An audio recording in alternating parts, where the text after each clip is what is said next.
Welcome students in ultimate for academy of science, जहां पर हमने स्टार्ट किया था determinant and matrices. In last lecture हम लोगों ने पढ़ा है कि वैल्यू ऑफ डिटरमिनेंट किस तरह से फाइंड करते हैं of order 2 as well as order 3।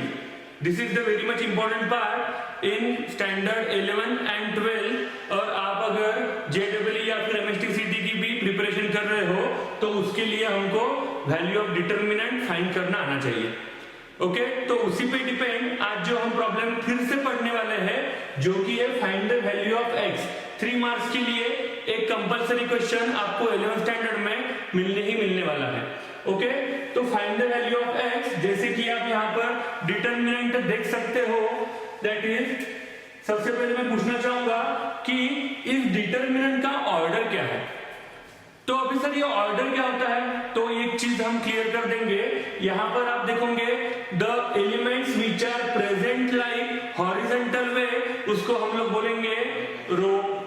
तो हॉरिजॉन्टल वे से जो कुछ भी प्रेजेंट है वो कितनी रो है बच्चों, that is number of rows is equals to 3। And the elements which are present like vertical manner, उसको हम लोग क्या बोलेंगे, कॉलम। तो यहाँ पर कॉलम, यहाँ पर आप देख सकते हो दैट इज 1 2 3।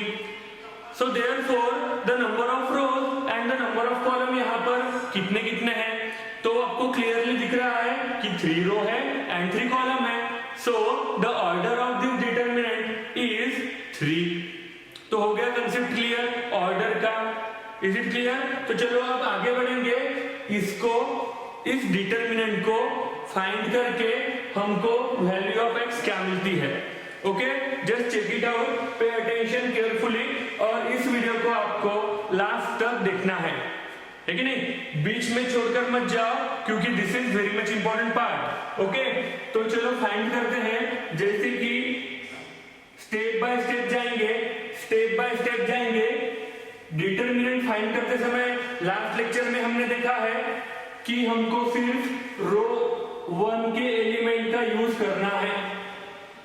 जैसे कि रो 1 का फर्स्ट एलिमेंट है 1, तो मैंने 1 को उठाया और उसके सामने 2 डिटरमिनेंट की लाइंस लिखा, और 2 डिटरमिनेंट की लाइन के बीच में क्या लिखना है वो हम अभी चेक करेंगे। तो ये 1 क्या बोल रहा है, मुझे 1 बोल रहा है 1 को उठाने के बाद कि फर्स्ट रो के एलिमेंट छोड़ो और फर्स्ट कॉलम के एलिमेंट छोड़ो। तो आप देख सकते हो 4 16 1 1, तो मैं यहां पर लिख दूंगा। ओके, क्लियर हो रहा है सबको कि किस तरह से आपको डिटरमिनेंट फाइंड करना है, और डिटरमिनेंट फाइंड करने के बाद हमको वैल्यू कांस्टेंट की कैसे मिलेंगी, ओके, वेरिएबल वैल्यू x की कैसे मिलेंगी वो हमको आगे में जाकर देखेंगे। फिर 1 को लिखने के बाद 2x को लिखेंगे। तो जब मैंने ये 2x को यहां से उठाया तो ये 2x मुझे चिल्ला कर क्या बोल रहा है बच्चों, कि सबसे पहले मुझे साइन दो minus. Okay, is it clear? हमने ये लास्ट लेक्चर में देख चुका है। अगर किसी को प्रॉब्लम होगी तो लास्ट लेक्चर हमारे देख सकते हैं हमारे प्लेलिस्ट में। तो ये 2x है, 2x को उठाया और उसके भी सामने 2 डिटरमिनेंट्स की लाइन। तो इन between this 2 determinant line I will right the elements. ये 2x क्या बोल रहा है कि रो 1 के एलिमेंट छोड़ो और कॉलम 2 के एलिमेंट छोड़ो, and the element you can see here very clearly, these are 1 1 and 16 and 1। Is it clear? बहुत इजी है। फिर आगे का एलिमेंट कौन सा है, 4x है। 4x को उठाया, उसको सामने साइन दिया प्लस, और 2 डिटरमिनेंट के लाइंस भी लिख दिए। अब ये 4x क्या बोल रहा है मुझे यहाँ पर कि फर्स्ट रो के एलिमेंट छोड़ दो एंड थर्ड कॉलम के एलिमेंट छोड़ दो, क्योंकि ये जो 4x जो वहां पर बैठा है उस प्लेस का नाम है A13। Is it clear? तो चलो उसके हिसाब से करेंगे। तो फर्स्ट रो के एंड थर्ड कॉलम के एलिमेंट छोड़ने के बाद हम एलिमेंट देख देख सकते हैं, that is 1 4 and 1 1। Is it clear to all of you? Is equals to क्या है? इज इक्वल्स टू है 0। तो इस तरह से हमको एलिमेंट्स का अरेंजमेंट डिटरमिनेंट फाइंड करते समय करना है। Is it clear to all of you? चलो आगे बढ़ेंगे, सिंपल मल्टीप्लीकेशन करेंगे, that is 1 a is in the bracket, the cross multiplication I am doing 4 into 1 4 minus 1 into 16 16 minus 2x into 1 into 1 minus 1 into 16, that is again 16. Is it clear? After then here I will write 4x into 1 into 1 1 minus 4 into 1 4 is equals to 0। Simple multiplication है, इसमें confuse नहीं होना है कि नहीं? Calculation करते समय step by step specifically अच्छे प्रेजेंटेशन से आपको कैलकुलेशन करना है ताकि मार्क्स भी अपने को ऐसे मिले। Is it clear? After then 1 into 4 minus 16, that is minus 12 minus 2x into 1 minus 16, that is minus 15 plus 4x into minus 3 is equals to 0। After then 1 into minus 2, that is minus 12, here it is minus minus will turn out into plus 2x into 15, that is 30x। Is it clear? Then plus minus is turned into minus 4x into 3, I will write it as 12x is equals to 0। Very easy way से हमको बच्चों इस determinant को find करके x की value हमको find करना है। After then minus 12 and plus 30x minus 12x, here I will write plus 18x equals to 0। After then 18x is equals to minus will turn out to be plus in the right hand side, then x equals to 12 upon 18 and the answer is 6 2s and 6 3s, I can write it as 2 by 3 and the value of x, here you can see x equals to 2 by 3। इसको किस तरह से find किया है वो आपने देख लिया है and the problem is for 3 marks. 3 marks अपने पक्के कर लो यहां पर। Is it clear? तो इस तरह से बच्चों हमको वेरी इजी वे से डिटरमिनेंट फाइंड करना होता है इन 11th standard. And again I am repeating the value of finding the determinant, value of finding the determinant ये आपको 12th स्टैंडर्ड में भी बहुत यूज होने वाला है। क्यों? जब हम 12th स्टैंडर्ड में ए इनवर्स फाइंड करने जाएंगे तो ए इनवर्स फाइंड करने के लिए हमको सबसे पहले डिटरमिनेंट की वैल्यू चेक करनी होती है। ओके तो अच्छे से आपको ध्यान में रखना है और द वैल्यू ऑफ डिटरमिनेंट किस तरह से फाइंड करनी है हमारे यूट्यूब के चैनल पे देखना है। Okay so next problem is you can see here and you can solve it also very easily, है कि नहीं? तो चलो इसको सॉल्व करेंगे, इसको सॉल्व करेंगे। तो इसको सॉल्व करने के लिए आपको अच्छे से अटेंशन यहां पर देना है। जैसे कि बाय प्रोसीजर 1 उसके सामने 2 डिटरमिनेंट की लाइन, 1 के बाजू के एलिमेंट, 1 के नीचे के एलिमेंट छोड़ के जो एलिमेंट हमको दिख रहे हैं वो एलिमेंट हम लोग लिखेंगे बच्चों यहां पर, that is -2 -5 2x and 5x square. Is it clear? फिर आगे जाएंगे, जब ये मैं 4 को उठाऊंगा तो 4 क्या बोल रहा है मुझे चिल्ला कर कि सबसे पहले मुझे माइनस साइन ही चाहिए, तो उसकी ख्वाहिश हम लोग यहां पर पूरी कर देंगे, उसको देंगे माइनस साइन। तो ये 4 के बाजू के एलिमेंट और 4 के नीचे के एलिमेंट छोड़ के जो एलिमेंट हमको हमारे आंखों से दिख रहे हैं वो लिखेंगे, that is 1 1 and -5 and 5x square. Is it clear to all of you? After then ये 20 को उठाऊंगा मैं, 20 बिल्कुल वो क्या बोल रहा है हमको कि मुझे साइन प्लस ही चाहिए। 20 के सामने दो डिटरमिनेंट की लाइन और उस लाइन के बीच में जो हम एलिमेंट लिखने वाले हैं वो क्या रहेंगे बच्चों? तो वो रहेंगे फर्स्ट रो के एलिमेंट छोड़ के और थर्ड कॉलम के एलिमेंट छोड़ के। You can see here very clearly 1 minus 2 and 1 2x is equals to है 0। चेक कर लो फिर से एक बार, करेक्ट लिखे है कि नहीं? Is it okay? चेक कर लो।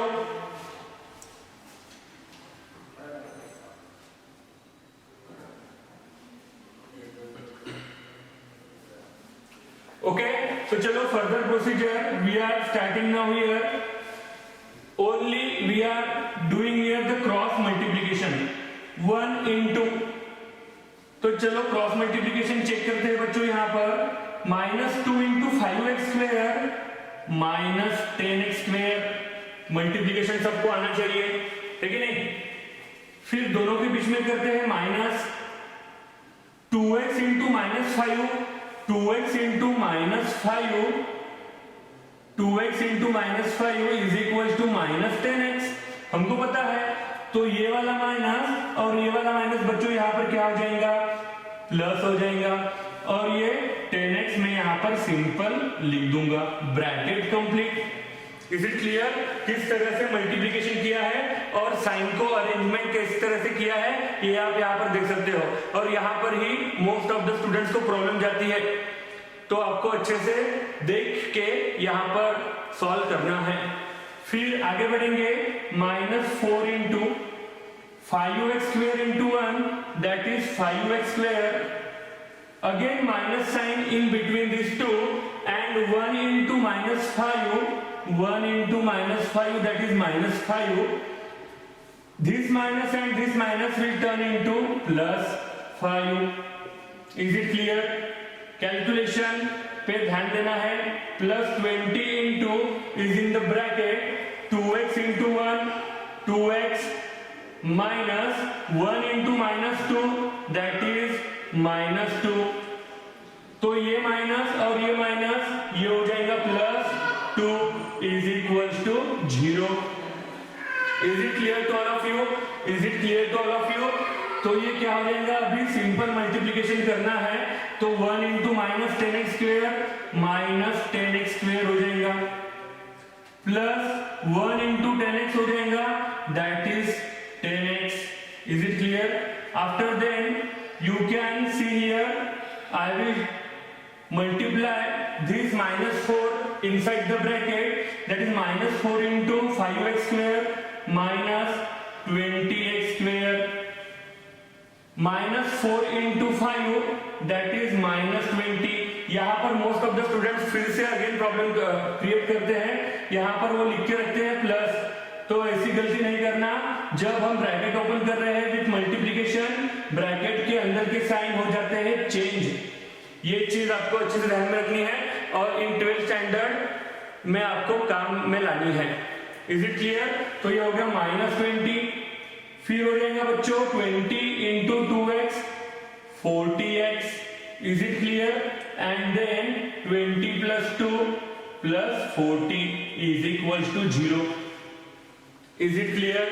तो इस तरह से मल्टीप्लीकेशन हमको करना है। After then -10x square -20x square, what I will write here that is -30x square, है कि नहीं? x स्क्वायर का कोएफिशिएंट यहाँ पर -10 है, x स्क्वायर का कोएफिशिएंट यहाँ पर -20 है, तो -10 and -20 will turn out to be -30x square। After then that is 10x and 40x, 10x plus 40x ये क्या हो जाएगा यहाँ पर +50x हो जाएगा। Is it clear? And lastly -20 and +20 here it is turning to -20 plus 40 plus 20 is equals to 0। Is it clear to all of you? Calculation check कर लो फिर से एक बार।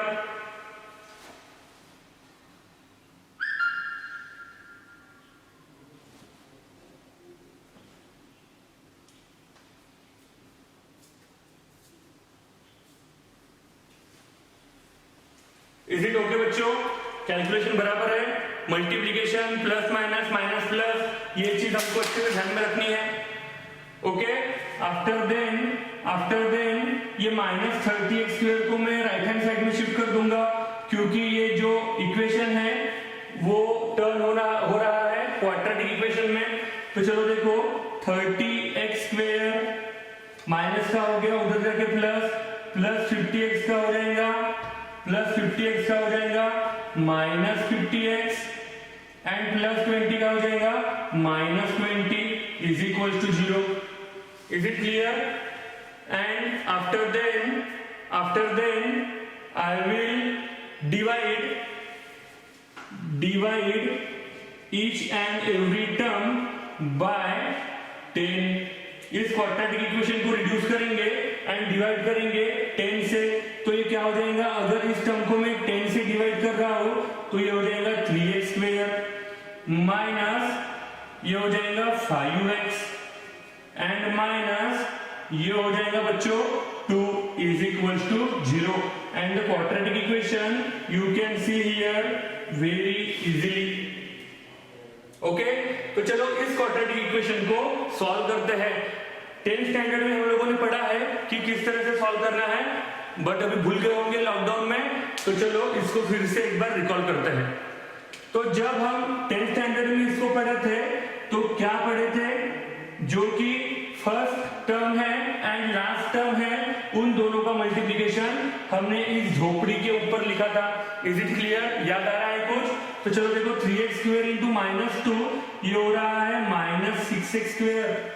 Is it clear to all of you? है कि नहीं? तो -6x², और इनके दो फैक्टर हम लोग फाइंड करेंगे, और फैक्टर फाइंड करते समय बहुत कंसंट्रेशन से आपको ये चीज यहां पर देखनी है। तो जब मैं फैक्टर फाइंड करूंगा, मोस्ट ऑफ द स्टूडेंट्स बोलेंगे सर 3 इंटू 2 -3 -2 यहाँ पर -5 हो जाएगा। Is it okay? Is it clear? 3 into 2 -3 -2 यहाँ पर -5x तो हो जाएगा, पर दोनों का मल्टीप्लीकेशन -6x² आ रहा है क्या? नहीं। तो यहाँ पर एक चीज ध्यान में रखनी है, जब मैं फैक्टर्स यहाँ पर फाइंड कर रहा हूं तो मैं फैक्टर यहाँ पर फाइंड करूंगा, that is 6x and 1x। इसको साइन दूंगा बच्चों में माइनस एंड इसको साइन दूंगा मैं बच्चों plus. Is it clear? This is the important part, ये आपको अच्छे से फिर से स्ट्रॉन्ग करना है। अभी आपके पास टाइम है कि नहीं? जो लॉकडाउन पीरियड में आपको जो टाइम मिल रहा है, तो फैक्टराइजेशन मेथड एक बार फिर से रिपीट कर लो जो 10th स्टैंडर्ड में आपने पढ़ी है। ओके, तो this factor is it correct और रॉन्ग? तो -6x इंटू +1x, दोनों का मल्टीप्लीकेशन -6x² आता है? हाँ आता है। दोनों का एडिशन या सब्ट्रैक्शन -5x आता है? तो हाँ आता है। So the factors of this term are correct. तो मैं क्या करूंगा, 3x² और जो मिडल टर्म है उसकी जगह पर मैं फैक्टर्स लिखूंगा, तो -6x + 1x -2 is equal to 0। After then, these 3 terms will turn into 4 terms, and we will take out the commons from first 2 terms. These are 3x minus in bracket, यहां से 3x चला गया तो क्या बचा है बच्चों? x माइनस यहां से x तो चला गया, इस 6x को हम कैसे लिख पाते थे? That is 3 into 2x। तो यहां से मैंने 3 और x कॉमन निकाला बाहर, तो क्या बचा है बच्चों? That is 2। तो 2 लिखूंगा मैं ब्रैकेट में। Is it clear? Factorisation method solve करने आनी चाहिए। फिर इन दोनों के बीच में कॉमन क्या है? Plus as it is 1 into x -2 is equal to 0। Factorisation method हम लोगों ने अच्छे से पढ़े हैं इन 10th स्टैंडर्ड, तो उसको फिर से आपको रिकॉल करना है। That is x -2 into 3x + 1, and then I will simply equate x -2 is equal to 0 और 3x + 1 is equal to 0। The value of x from this equation, x equals to 2, or the value of x from this equation I will write directly, that is x equals to minus 1 upon 3. Like this you have to find the value of x by using determinant. तो इस तरह से बच्चों हम लोग determinant का use करके x की वैल्यू फाइंड कर सकते हैं. Again the problem is for 3 marks. Compulsory 3 mark के लिए ये प्रॉब्लम आपको 11 के एग्जाम में पूछने वाले हैं. तो इस तरह से आपको अच्छे से प्रैक्टिस करके ये प्रॉब्लम सॉल्व करना है. So just note it down before the video pause. Determinant में जो कुछ भी finding the value of determinant, जिस तरह से हमने order of 2 and order of 3 के डिटरमिनेंट फाइंड की है, वैल्यू उनकी फाइंड की है, उसी तरह से एक टॉपिक हमको 11th में मोस्ट इंपॉर्टेंट है, that is the name Cramer's rule. Okay, तो क्रैमर्स रूल के बारे में कहीं तो भी सुना है? रिकॉल करो. क्रैमर्स रूल के बारे में कहीं तो भी सुना है? हाँ सर सुना है. कहां पर? 10th स्टैंडर्ड में. 10th स्टैंडर्ड में हम लोगों ने किया है कि नहीं? क्रैमर्स रूल किस तरह से x एंड y की हम लोग वैल्यू फाइंड करते थे, याद आया कुछ? Cramer's rule dx dy and फिर x equal to dx upon dy, y is equal to dy upon d, है कि नहीं? तो उस तरह से भी हमको 11th स्टैंडर्ड में क्रैमर्स रूल का यूज करके x y and including with this two value हमको वैल्यू फाइंड करनी है z की. उसके लिए डिटरमिनेंट किस तरह से फाइंड करना है वो हमको पता रहना चाहिए. अगर कोई नए स्टूडेंट होंगे तो उन्होंने हमारे प्लेलिस्ट में जाकर जो कुछ भी finding the value of determinant पे वीडियोस है वो जरूर देखिए. उसमें हमने क्लियर कर दिया है कि वैल्यू किस तरह से फाइंड करनी है, उसका यूज हमको यहाँ पर करना है. So just focus on the solution of this problem. किस तरह से हमको x and y and z की वैल्यू फाइंड करनी है हम लोग देखेंगे. ओके, तो चलो स्टार्ट करने जा रहे हैं सॉल्यूशन ऑफ क्रैमर्स रूल. जैसे कि क्वेश्चन आप लोग यहाँ पर पढ़ सकते हो, solve the following equation by using Cramer's rule. It means find the value of x y z by using Cramer's rule. Okay, तो just you can see here 3 equations in one line. Okay, so here I will write it as given equations are. Given equations are. तो जो कुछ भी equation है तीनों के तीनों I will write it as 1 by 1. Okay, एक के नीचे एक लिखेंगे. x minus y plus z is equals to 2 and x plus 2y minus z is equals to 2. Okay, तो जो 3 इक्वेशंस हमको गिवन थे वो मैंने क्या किया, एक के नीचे एक लिख के रख दिए. ओके, इसके बाद हम लोग डायरेक्टली फाइंड करेंगे, that is d, capital D के लिए डिटरमिनेंट्स की लाइन निकालूंगा मैं, और in between this two lines the elements we have to write, वो कौन से रहेंगे, जस्ट पे अटेंशन केयरफुली. तो ये जो पहला इक्वेशन है इसको चलो इक्वेशन नंबर 1 दे देंगे, इसको इक्वेशन नंबर 2 देंगे, इसको इक्वेशन नंबर 3 देंगे. बहुत ही अच्छे से आपको ध्यान देकर पढ़ना है कि हम लोग d, dx, dy and dz किस तरह से फाइंड करेंगे. तो सबसे पहली स्टेप जो कुछ भी है इक्वेशन 1 के elements, equation 1 x y z के कोएफिशिएंट्स. तो यहाँ पर आप देख सकते हो x का कोएफिशिएंट क्या दिख रहा है, दैट इज 1. a11 के प्लेस पर लिखना पड़ेगा. फिर y का कोएफिशिएंट 1 a12 के प्लेस पर लिखना पड़ेगा. z का कोएफिशिएंट 1 a13 के प्लेस पर लिखना पड़ेगा. इट मींस जो कुछ भी इक्वेशन 1 है वो इनडायरेक्टली हमको रो 1 में लिखना है. It means x y z के कोएफिशिएंट्स. Is it okay?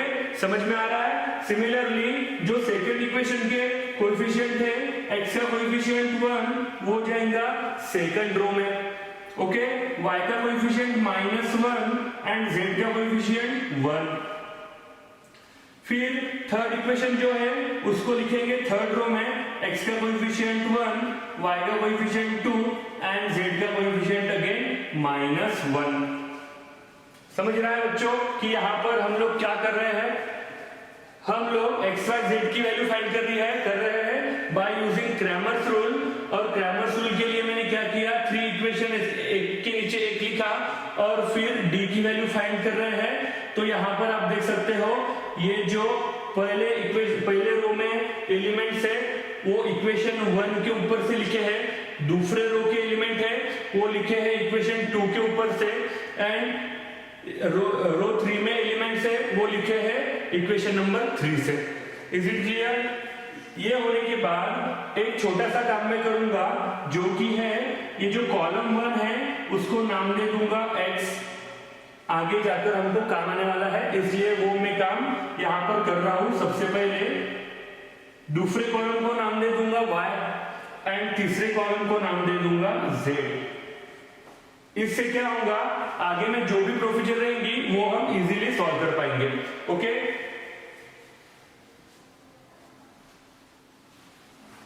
तो चलो बच्चों अभी ये d फाइंड कर लेते हैं by easy procedure of determinant is equals to 1 into I will write the direct multiplication now, क्योंकि डिटरमिनेंट किस तरह से फाइंड करना है वो हम लास्ट वीडियोस में, लास्ट लेक्चर्स में, लास्ट सेशन में देख चुके हैं। अगर किसी को पता नहीं है कि ये ऑर्डर ऑफ 3/3 का डिटरमिनेंट किस तरह से फाइंड करते हैं वो प्लेलिस्ट में जाकर चेक कर लो, वहां पर आपको मिल जाएगा।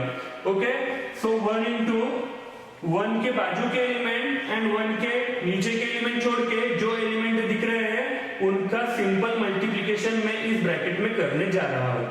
सो -1 into -1 प्लस 1, दोनों को बीच में करते हैं minus, 2 into 1 2। Is it clear? After then जब मैं ये 1 को उठाऊंगा तो ये 1 क्या बोलेगा मुझे, सबसे पहले माइनस साइन दो, तो -1 into ब्रैकेट में 1 के बाजू के एलिमेंट एंड 1 के नीचे के एलिमेंट छोड़ के, okay, the element you can see here I will do simple multiplication, 1 into -1 that is -1, in between minus sign 1 and 1 into 1 bracket complete. After then I will jump to that one which place is called A13। तो ये A13 मैंने लिखा है यहाँ पर। Multiplication में क्या हो जाएगा, देखो ये 1 क्या बोल रहा है कि मेरे बाजू के एलिमेंट नीचे के एलिमेंट छोड़ दो and the multiplication do like this, 2 into 1 2, minus करते हैं दोनों के बीच में and 1 into -1 that minus and that minus will turn into plus and I will write it as 1।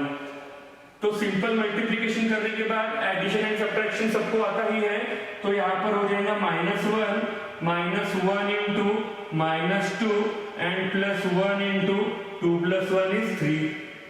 Then -1 minus ये हो जाएगा plus 2 into 1 2 and +3।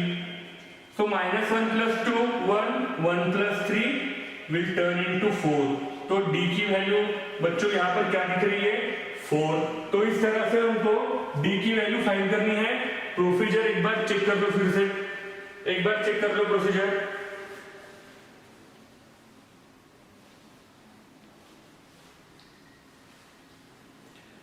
Okay, d की value find करने के बाद बच्चों, d की वैल्यू फाइंड करने के बाद अभी हम फाइंड करेंगे the value of dx।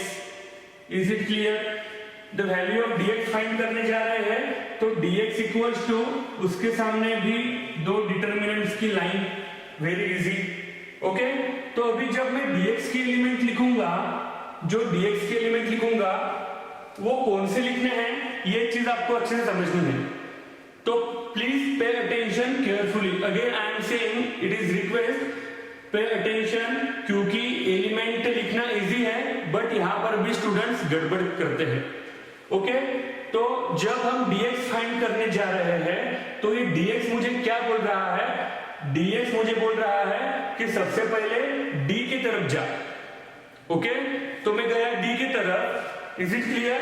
d की तरफ जाने के बाद d बोलेगा डी बोलेगा कि आप फाइंड कर रहे हो dx, आपको लिखना है एलिमेंट, तो सबसे पहले क्या करो, ये x का जो कॉलम है उसको छुपा डालो।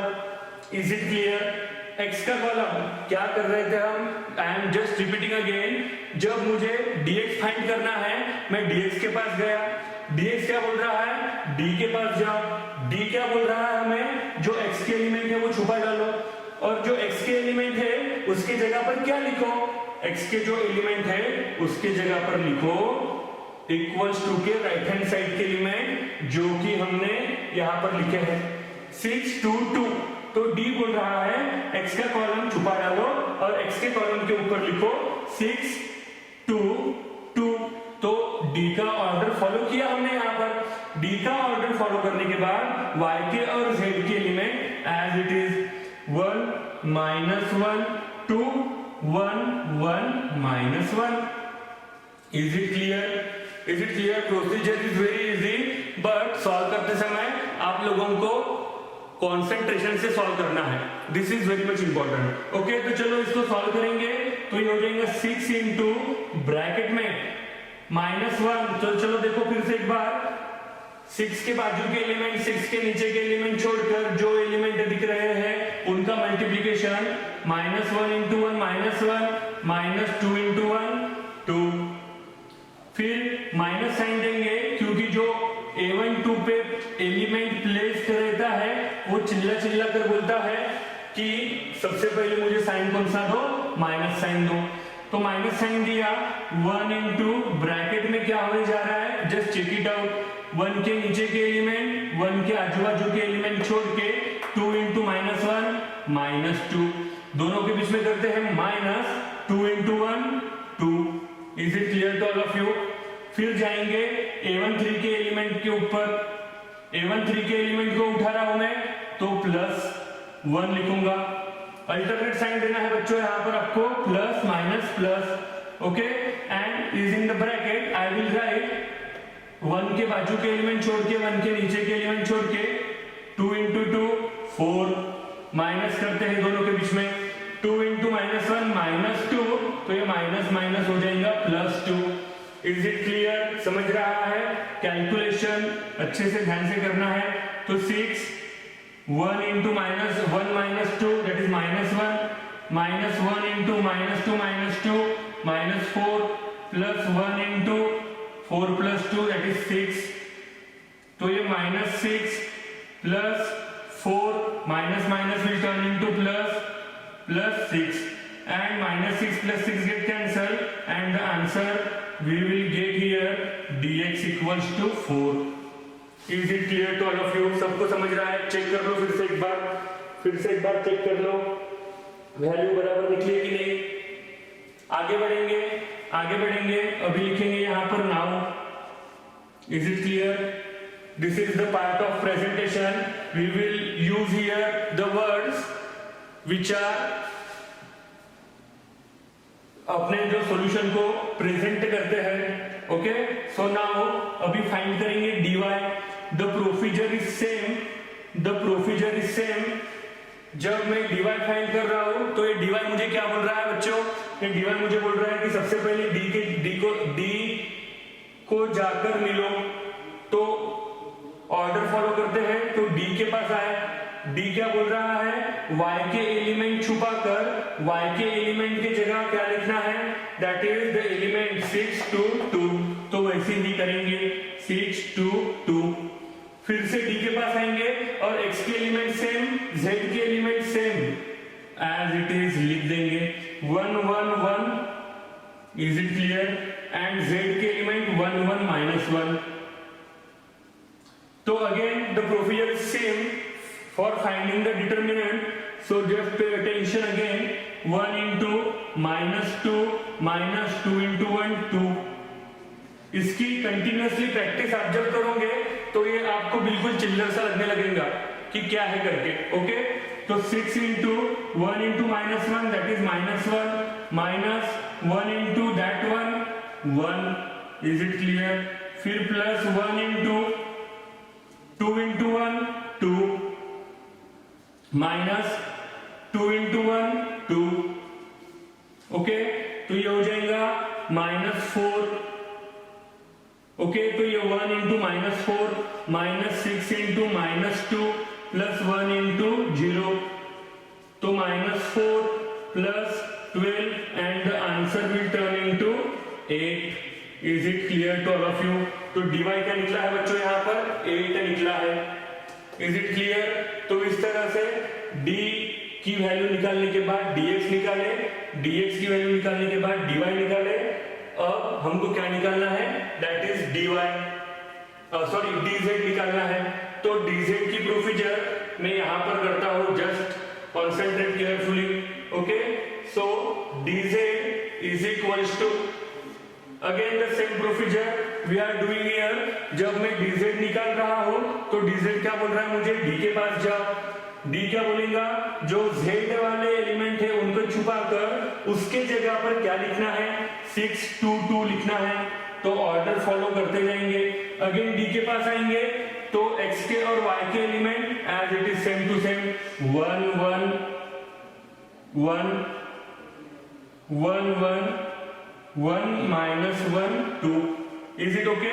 तो dz के एलिमेंट आपको फाइंड करने हैं बच्चों। यहाँ पर फास्ट आपके पास एक आधे मिनट का टाइम है, dz का एलिमेंट मुझे फाइंड करके बताओ जल्दी।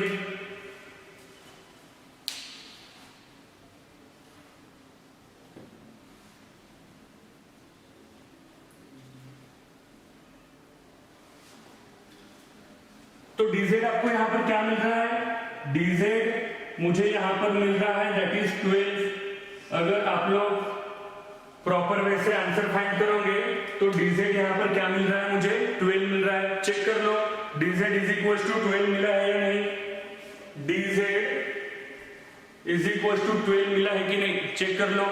आफ्टर देन इसके बाद छोटा सा पार्ट जो कि मैं यहां पर लिख रहा हूं।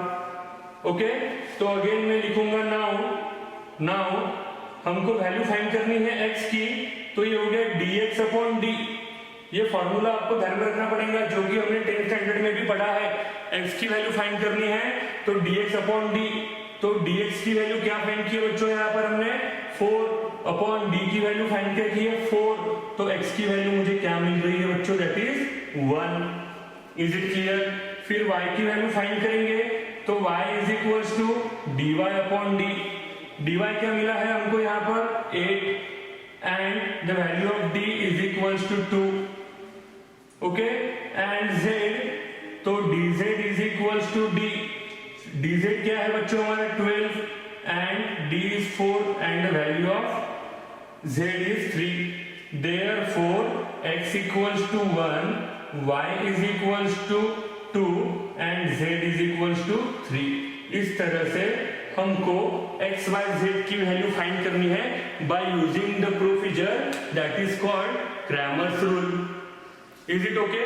तो इस तरह से जो कुछ भी प्रॉब्लम दिया रहता है एग्जाम में आपको कंपलसरी 3 मार्क्स के लिए पूछेंगे नो डाउट। ओके, तो ये जो प्रॉब्लम है 3 मार्क्स का, ये आपको अच्छे से इत्मीनान से देखकर सॉल्व करना है।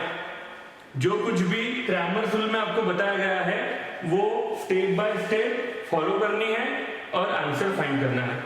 नेक्स्ट वीडियो में बने रहिए हमारे साथ। आगे में हम पढ़ेंगे न्यू प्रॉब्लम्स। ओके, तो स्टे ट्यून विद अस।